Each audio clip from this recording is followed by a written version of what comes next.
Issiq kunda zo'r ketadigan ko'ksi taomini tayyorlaymiz. Suvini tayyorlab olamiz. Qaynab sovigan suvga ozgina ukrop maydalangan chesnok, bitta bodring, bitta pomidor qirg'ichdan chiqarilgan, kashnich, murch, tuz, shakar solamiz.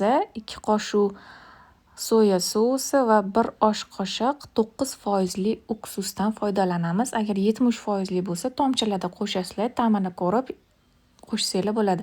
Shakari kamlik qildimanda, kesli sladkiy bo'lishi kerak, yana qo'shib yubordim va xolodilnikka olib qo'ydim. Bu orada xamirini tayyorlaymiz. Xamirini sovuq suvga 45 minutga ivitib qo'ydim. Go'shtimizni tayyorlab olamiz.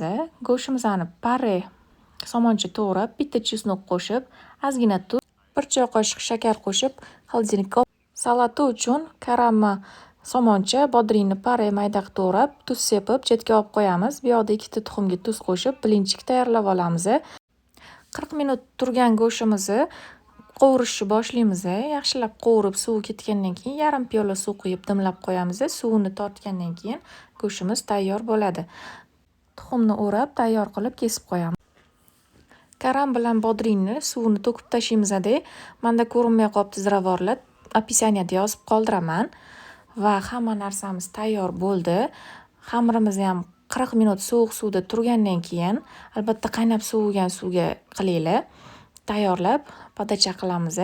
Suvimiz ham xolodilnikda turibdi. Mana shunaqa pomidorni ham, svejiy pomidor ham kesib olamiz orada. Ustiga kunjut sepamiz. Ozgina tovada qizartirib qovurib olsanglar, kunjutni yog'siz shunaqa chiroyli ko'rinishda bo'ladi. Albatta menga like, podpiska bosish esingizdan chiqmasin. Hammaga rahmat.